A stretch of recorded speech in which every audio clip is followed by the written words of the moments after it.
The rain poured down in torrents, tapping relentlessly against the windows of the small-town diner. Inside, the dim fluorescent lights flickered, casting a faint glow over the empty booths. Only a few people lingered, nursing their cups of coffee and watching the storm rage outside. The door swung open, and the bell above jingled faintly as Stephen Brooks entered, water dripping from his long coat. He gently guided his 5-year-old son Oliver into the diner. Oliver's small hand gripped his tightly, his wide eyes nervously scanning the unfamiliar, noisy surroundings. "Table!" the waitress called out, her voice warm but loud enough to make Oliver flinch. Stephen gave a quick nod, leading his son toward a booth near the window. He helped Oliver settle into the seat before sitting across from him. Oliver immediately began to rock, softly humming under his breath, his hands flapping once, then again. Stephen leaned in, speaking softly. "It's okay, buddy. Just breathe. We'll be out of here soon."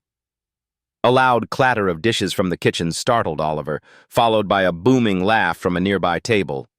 That was it. He let out a high-pitched scream, scrambled out of the booth, and fell to the floor, his arms flailing as he began hitting the ground, overwhelmed by the chaos. Stephen moved quickly, trying to lift him, whispering soothing words that barely reached through the turmoil. But before he could get a grip on Oliver, a figure dropped beside them. A young woman, wearing a stained apron and with an exhausted ponytail, knelt down. Despite the chaos, her face was calm, her movements slow and deliberate. "Hey there, buddy," she said softly, pulling out a laminated picture card from her pocket. On it was a cartoonish smiling face, with the word "breathe" printed underneath. Oliver froze, staring at the card. His flailing slowed. The woman placed her hand on her chest, exaggerating a deep breath in, then out. She tapped the picture again, smiling gently. Oliver followed her lead, taking a shaky breath. Stephen watched, stunned, as his son slowly calmed down enough to sit up. His small body trembled, but the meltdown had stopped. The woman, Hannah, according to her name tag, smiled softly at Oliver and then offered him a rubber toy from her apron pocket, but Stephen's shock turned into anger. "What do you think you're doing?" he snapped, his voice cutting through the diner, making everyone pause and turn. Hannah looked up, startled. "I was just—" "You do not get to touch my son without asking," Stephen barked, his tone harsh, eyes flashing with fury. "I was trying to help," Hannah replied, her frown deepening. "He was overwhelmed. I've seen it before." "You thought you could swoop in and play the hero? Pity the poor autistic boy and his incompetent father?" Stephen's words cut deep, his voice brittle with something more than anger. Hannah's cheeks flushed, but she stood her ground, the picture card still in her hand. "I wasn't pitying him," she said steadily, "and I wasn't pitying you. I was trying to speak his language when you couldn't." Stephen clenched his fists, his anger rising. "You think you know anything about him? About us?" he ground out. "I know enough to see a boy who is scared," Hannah said softly, "and a father who's too angry to see past his own pride." Her words landed like a slap. Stephen opened his mouth to retaliate but stopped himself. Oliver, still sitting on the floor, looked up at him with wide, silent eyes. Hannah knelt down again, ignoring Stephen, and spoke softly to Oliver. "You're doing great, sweetheart. Really brave." Oliver reached out a tentative hand to the rubber toy lying nearby, grabbing it and clutching it tightly to his chest. Stephen swallowed hard, feeling the weight of the stares from the other diners. "Get up," he said roughly to Oliver. The boy obeyed, sliding back into the booth, holding the toy tightly in one hand. Stephen tossed a crumpled bill onto the table and turned toward the door. Hannah watched them leave, her heart aching. She had seen it before. The frustration, the helplessness buried under anger. She knew it all too well because she had lived it herself. She blinked rapidly, fighting back the tears as they exited. Outside, the rain continued to pour as Stephen guided Oliver back to the car, barely noticing the water that drenched them. Inside the diner, the murmur of conversation resumed, but the tension still hung in the air.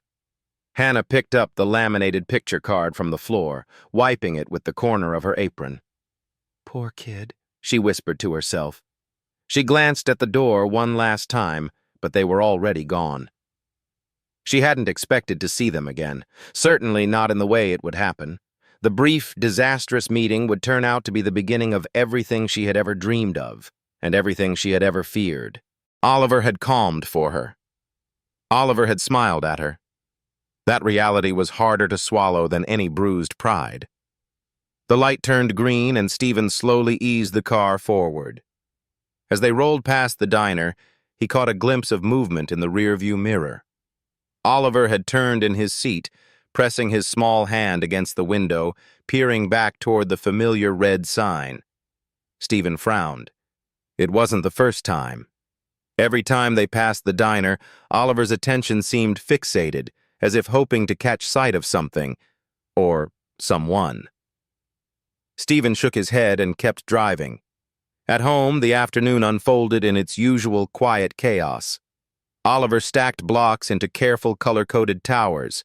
Stephen answered emails, paced the kitchen, and made half-hearted attempts at conversation that went nowhere. But the image of Oliver's face, lit with that tiny flicker of hope, wouldn't leave him alone. That night, as Stephen tucked Oliver into bed, he found a small scrap of napkin clutched in the boy's hand. A crude, childish drawing. Stick figures. One with a messy ponytail and a smiling face, and the other, a little boy beside her. Hannah and Oliver. Stephen sat down heavily on the edge of the bed. "You like her, huh, buddy?" he said quietly. Oliver didn't respond with words, of course, but his face said enough. His smile was small, shy, but real. Stephen felt something twist deep in his chest. It had been months, no, years, since Oliver had shown that kind of spontaneous joy around someone new. Stephen brushed a hand through Oliver's soft hair, his throat tightening. Maybe he had been too harsh. Maybe Hannah had seen something in Oliver that even he had overlooked.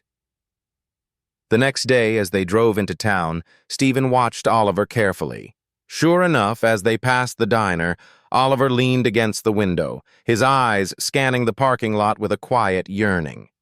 Stephen tightened his grip on the steering wheel. He didn't want to admit it.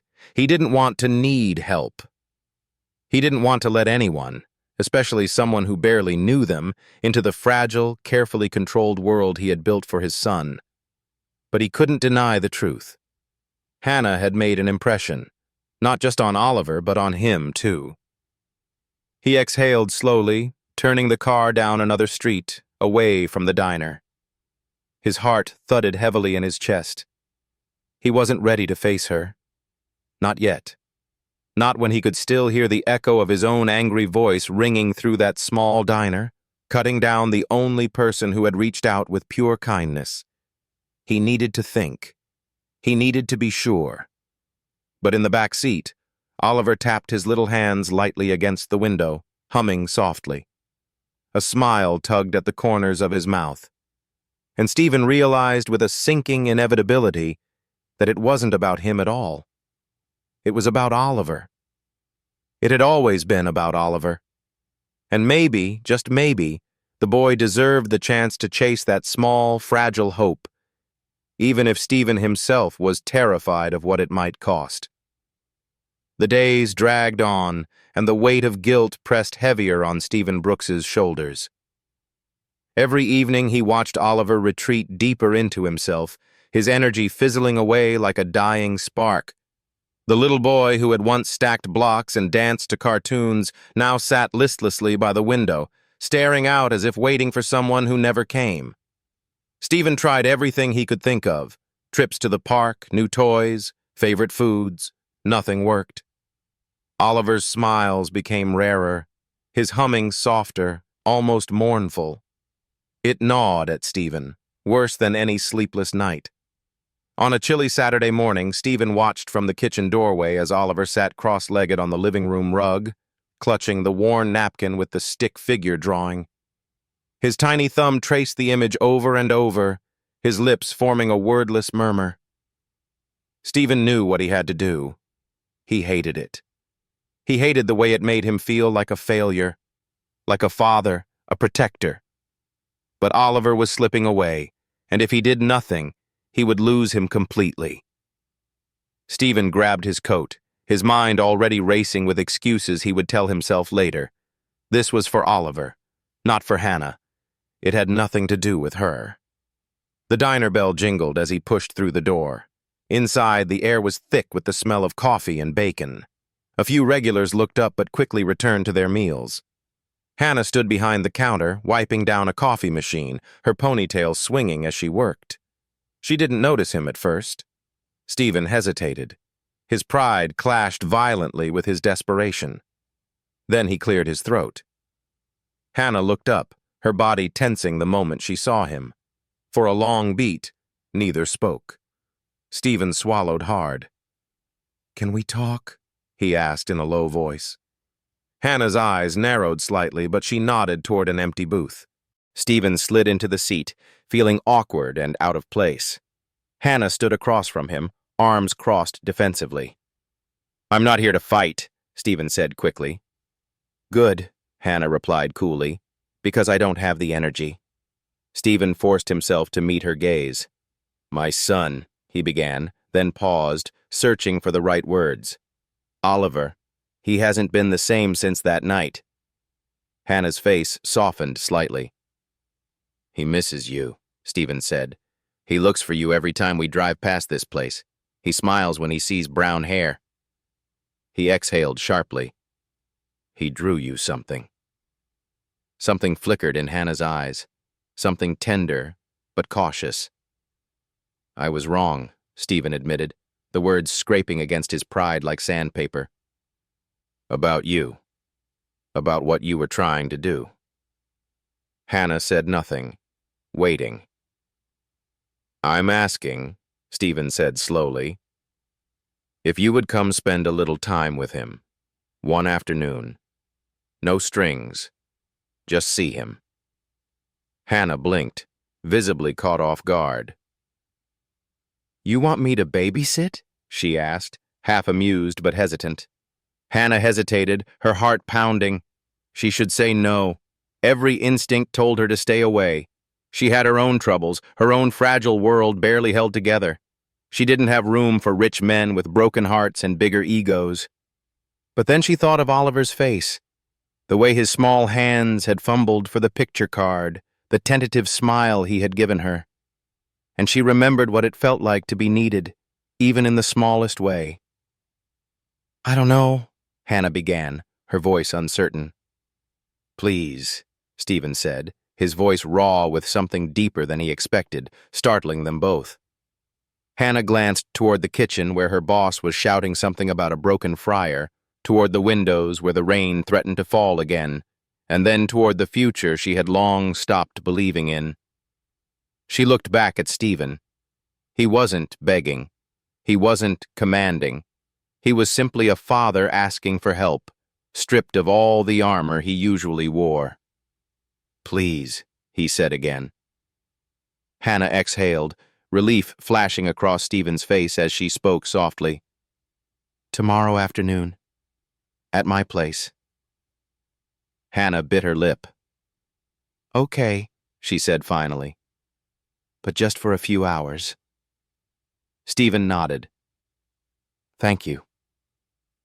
As he stood to leave, he hesitated. "And Hannah," he said, his voice catching slightly. She looked up. "I'm sorry for what I said." She gave a small, tired smile. "Just do better," she said, the words soft but firm. Stephen dipped his head and left without another word. Hannah watched him go, her heart pounding for reasons she couldn't quite explain. She wiped her hands on her apron and turned back to the counter, pretending her world hadn't just tilted slightly on its axis. In the back of her mind, though, a small voice whispered, maybe, just maybe, this was the beginning of something different. Stephen stood by the living room window, arms folded, watching the driveway with a knot of tension lodged in his chest. Oliver sat cross-legged on the floor, lining up a row of toy cars with meticulous care. Every few seconds, he glanced toward the front door. Stephen checked the clock again. Hannah was supposed to be here 10 minutes ago. He was beginning to wonder if she had changed her mind when a small, battered sedan rolled into the driveway. Stephen exhaled slowly and moved to the door. Hannah stepped out, a canvas tote slung over one shoulder. She wore jeans and a faded blue sweater, her hair pulled back loosely. She looked different here, out of place but somehow fitting, like a splash of real life against the muted tones of his carefully controlled world. Stephen opened the door before she could knock. "Hi," Hannah said, a little breathless. "Hi," Stephen replied stiffly, stepping aside to let her in. Oliver's head popped up at the sound of her voice. His eyes widened, and a smile broke across his face, small but unmistakable. "Hey, buddy," Hannah said warmly, crouching down to his level. She pulled a small laminated card from her tote and showed it to him, a picture of two hands forming a sign. "This means friend," she said, signing the motion as she spoke. Oliver stared at her for a moment, then slowly, clumsily, mimicked the gesture. Stephen felt something catch in his chest. Hannah grinned. "Perfect," she said. Stephen hovered awkwardly by the doorway, feeling like a stranger in his own house. "Where would be good for us to work?" Hannah asked, standing. Stephen gestured toward the spacious living room. "Here is fine." Hannah nodded and sat cross-legged on the floor, unpacking a few more cards, a small whiteboard, and a set of brightly colored markers. Oliver edged closer, curiosity lighting up his features. For the next hour, Hannah worked with Oliver, showing him simple signs paired with pictures and sounds. She spoke slowly, clearly, never raising her voice, never rushing him. She clapped and cheered softly whenever he got something right. Stephen watched from the kitchen doorway, his heart in his throat. Oliver responded in ways Stephen had never seen before. He pointed. He nodded. He even tried to mimic sounds, his little face scrunched in concentration. At one point, Hannah drew a simple house on the whiteboard and signed home. Oliver tapped the picture twice, then looked up at her and smiled. Stephen felt a prick behind his eyes and blinked it away. He knew he should be grateful. And he was. But along with the gratitude came a sharp, unexpected pang of jealousy. For so long, it had just been him and Oliver against the world. They had their own clumsy rhythm, their own silent language. Now, here was this woman, this stranger, breaking through the walls Stephen had never managed to breach. Stephen swallowed hard, forcing himself to stay back, to let it happen. Then something extraordinary happened. Oliver stood up, clutching the whiteboard in his small hands. He crossed the room and tugged insistently at Stephen's sleeve. Stephen knelt down automatically. Oliver held up the board, his face shining with excitement. Stephen looked at the board. Scrawled in uneven but unmistakable letters were 3 simple words. Stephen's breath caught painfully. He looked at Oliver, at his bright, eager eyes, and felt something inside him shatter and heal at the same time. "You did this?" he whispered. Oliver nodded proudly. Behind them, Hannah watched with a soft smile, her heart swelling. Stephen pulled Oliver into a fierce hug, burying his face in his son's hair. "Thank you," he mouthed to Hannah over Oliver's head. She gave a small nod, blinking back tears. For a few moments, the room was filled with nothing but the sound of breathing, the fragile, precious quiet of a new bridge being built.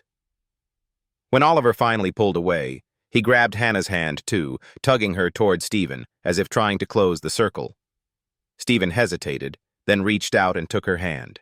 It was warm, steady, real. Stephen realized something else then, something that filled him with both hope and fear. He needed her, not just for Oliver, but for himself. The thought terrified him, and yet he could not look away. Later, after Hannah packed up her materials and promised to return next weekend, Stephen stood by the door, watching her drive away. Oliver pressed his nose against the window, waving his small hand. Stephen smiled, but deep inside, a seed of unease took root. He had spent so long being everything for Oliver. Protector, teacher, voice. What if Oliver did not need him the same way anymore? What if Stephen was the one left behind? The fear whispered in his ear, dark and insistent. He pushed it down for now. All that mattered was the joy in his son's eyes. For now, all that mattered was that, for the first time in a long time, their world was expanding. And maybe, just maybe, there was enough room in it for all three of them. The following weeks slipped into a soft rhythm. Every Sunday, Hannah arrived at Stephen's house, her tote full of teaching materials, her smile brightening the entire space. Under her gentle guidance, Oliver blossomed, mastering new signs, stringing hesitant words together, laughing more freely than Stephen had ever seen. Stephen watched it all with a strange mix of wonder and growing vulnerability. He told himself it was fine, but the more Hannah became part of their lives, the more Stephen realized he was relying on her.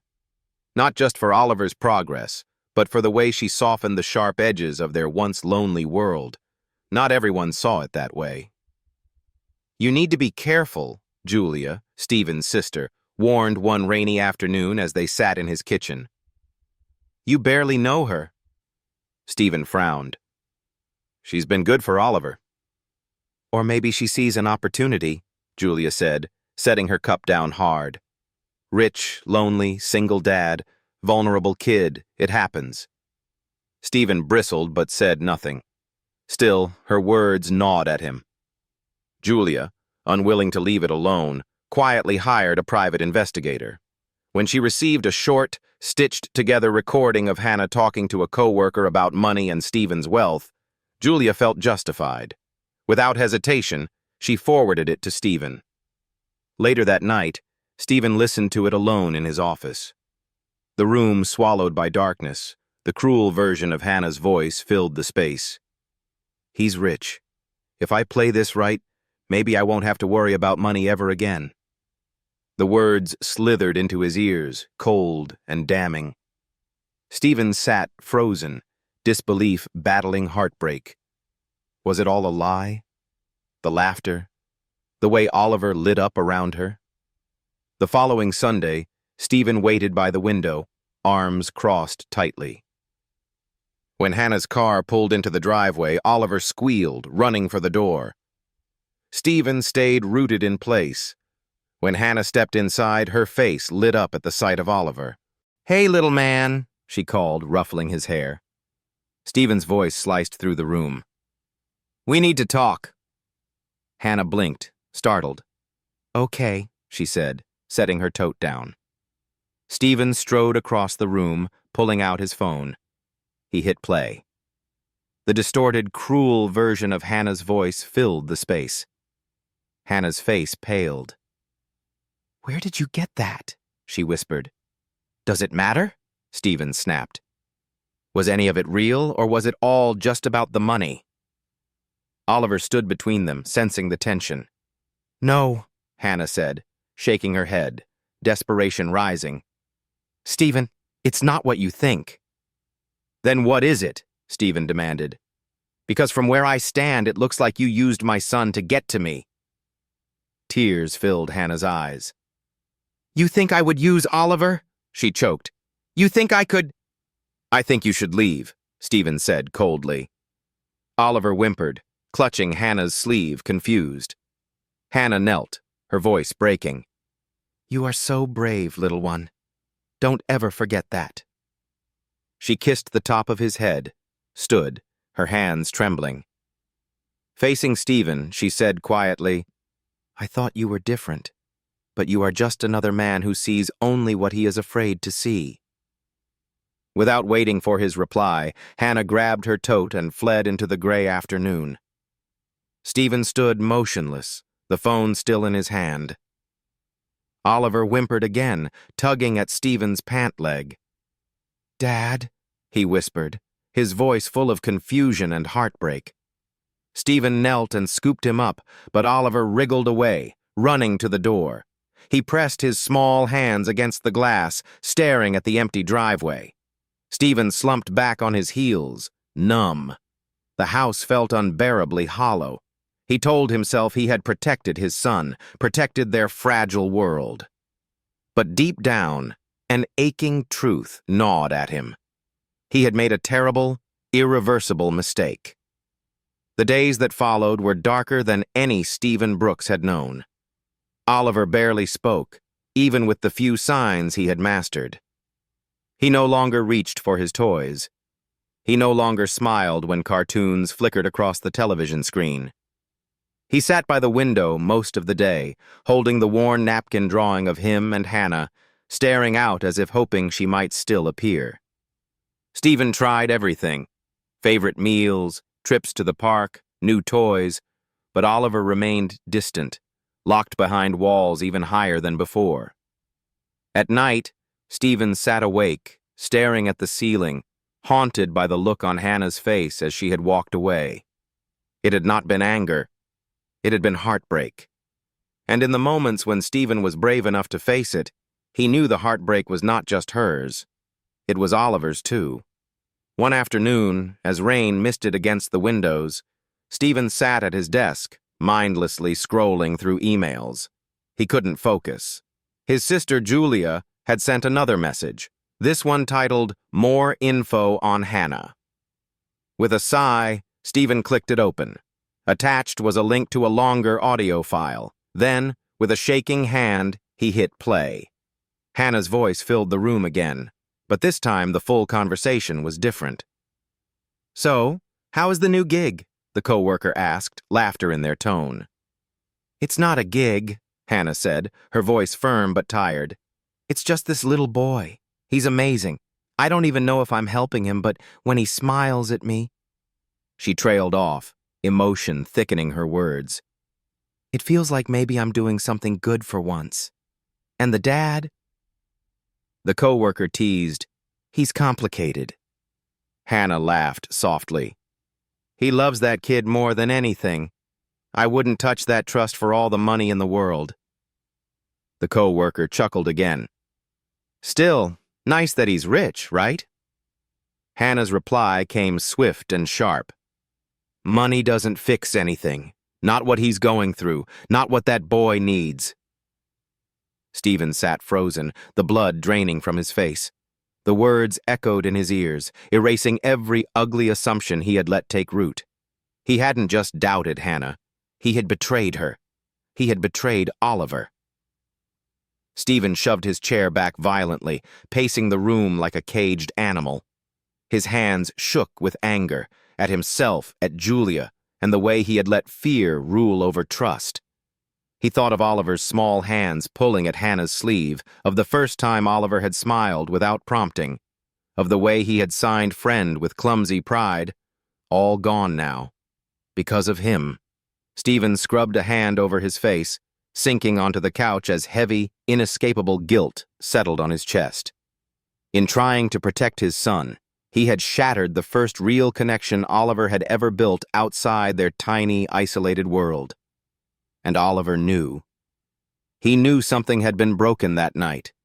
Stephen tried to coax Oliver to eat, but the boy simply shook his head and turned away. Stephen knelt beside him, feeling helpless. "I'm sorry, buddy," he whispered. "I'm so sorry." Oliver didn't respond. He only hugged the crumpled napkin closer to his chest. Stephen sat down heavily against the wall, dropping his head into his hands. For the first time in years, he cried. Not the silent, hidden tears he allowed himself when no one was looking, but real, gasping sobs that left him raw and empty. He cried for his son. He cried for the woman he had hurt. And he cried for the man he had become. the one too afraid to believe in something good when it was offered freely. When the tears finally stopped, he wiped his face and looked at Oliver. The little boy met his gaze, solemn and steady. Stephen nodded slowly. "I'm going to fix this," he promised. "I'm going to bring her back." Oliver tilted his head slightly, a glimmer of hope flickering in his eyes. It was the only answer Stephen needed. The next morning, Stephen made the calls he should have made weeks ago. He confronted Julia, furious and unrelenting, forcing her to admit to her manipulations. She apologized, but the words tasted hollow. This was not something he could undo with an apology. It was something he had to earn back. Stephen packed a small bag, just essentials, and strapped Oliver into the back seat of his car. As he pulled out of the driveway, he felt something he hadn't allowed himself to feel in a long time: hope. He didn't know exactly where Hannah was, but he would search every diner, every coffee shop, every roadside motel if he had to, because she wasn't just someone Oliver needed. She was someone they both needed. And this time, he wouldn't let fear steal that chance away. Stephen drove for hours, the world outside blurring into endless stretches of cracked asphalt and dim neon signs. He stopped at every roadside diner, every crumbling motel, asking the same question. "Have you seen her? Brown hair? About this tall, kind smile?" Most shook their heads. Some barely looked up.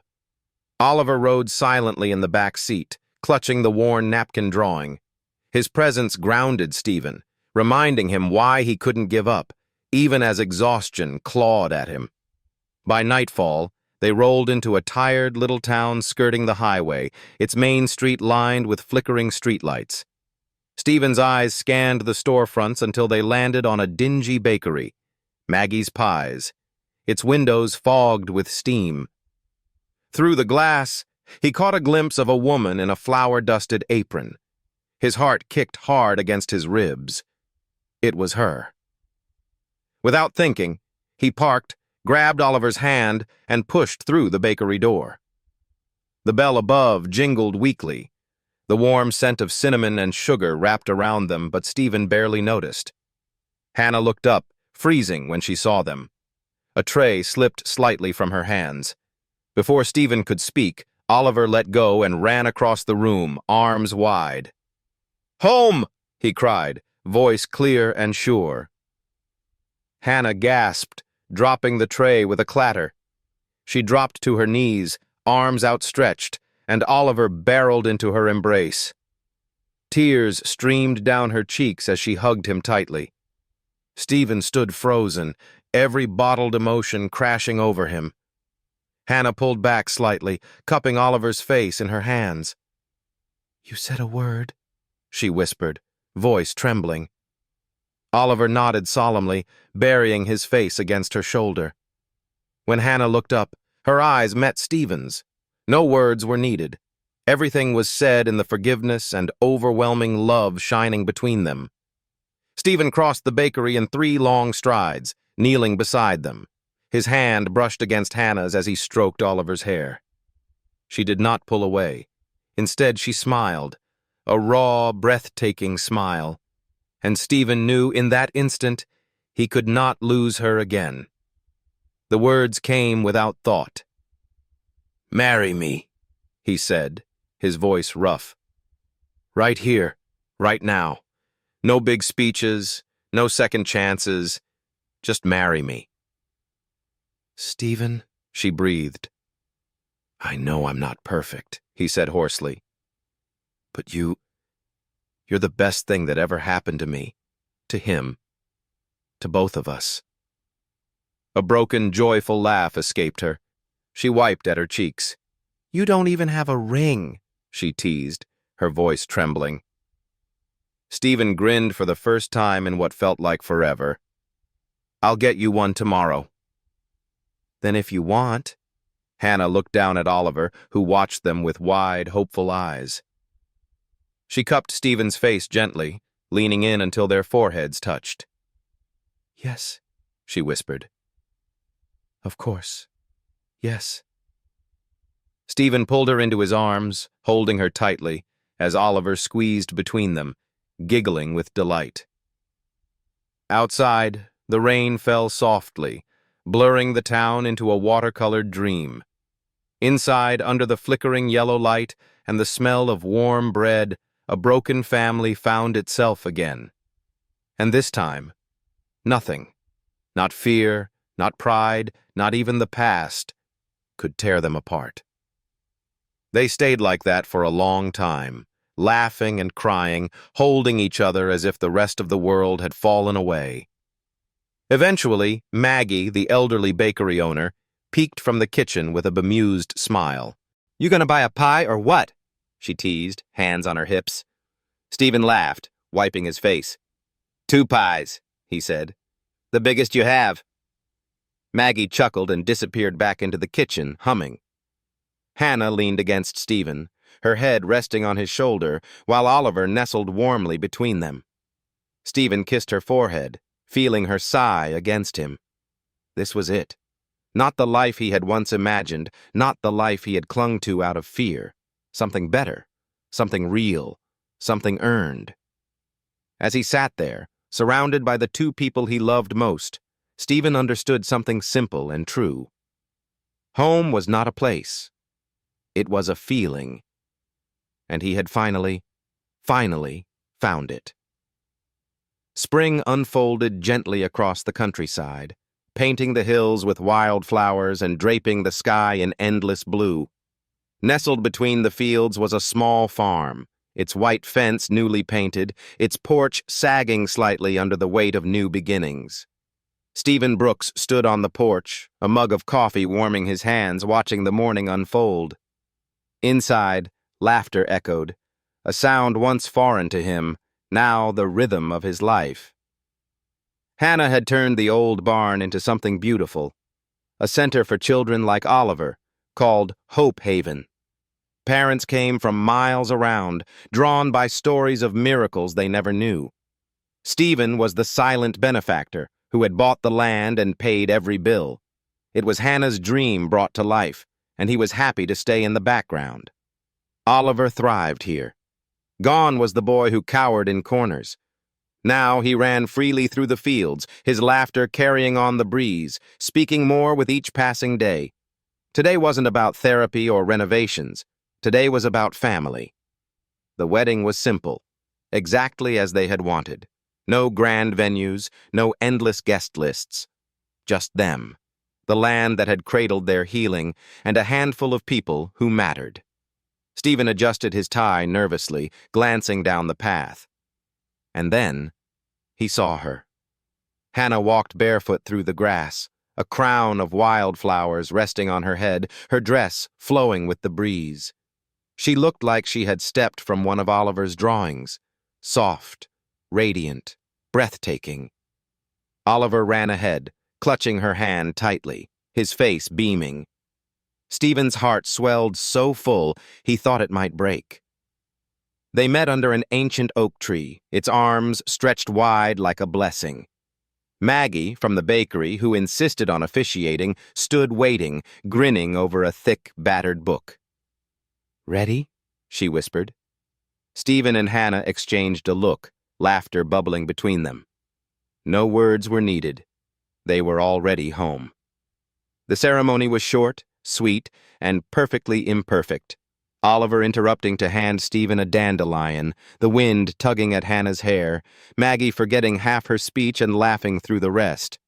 It was perfect. When Maggie finally said, "You may kiss the bride," Stephen needed no encouragement. He leaned in, kissing Hannah with a love so fierce and sure the world seemed to tilt beneath them. When they finally pulled apart, Oliver clapped his hands, giggling. Then, in the hush that followed, Oliver looked up at Hannah with bright, solemn eyes. "Mom," he said clearly. The world stopped. Hannah gasped, dropping to her knees as tears sprang. Oliver launched himself into her arms and Stephen dropped down beside them, wrapping them both into a tangle of laughter, tears, and unstoppable love. They stayed there as the light faded, as the sky deepened to a soft velvet blue. Later, they sat on the porch swing, Oliver curled asleep between them.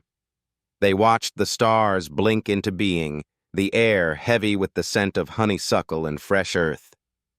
Then, with a sudden sweep, a shooting star cut across the sky, burning bright and fierce against the night. Hannah caught her breath and pointed. "Look," she whispered. Stephen followed her gaze, smiling. "A wish?" he asked quietly. She shook her head, her voice thick with emotion. "No," she said. "A promise." Stephen tightened his arm around her, pressing a kiss to her temple. "Whatever comes," he murmured, "whatever storms, we hold on to this." "This," Hannah echoed, brushing her fingers through Oliver's hair. "Our messy, beautiful, imperfect family." Stephen closed his eyes, feeling the truth of it settle deep into his bones. They had been lost, they had broken, they had almost given up. But love, real, stubborn, imperfect love, had stitched them back together in ways he had never dared to dream. He looked down at the two people he loved most, their faces glowing in the soft starlight. Home was not a place. It was a feeling, and they had finally found it.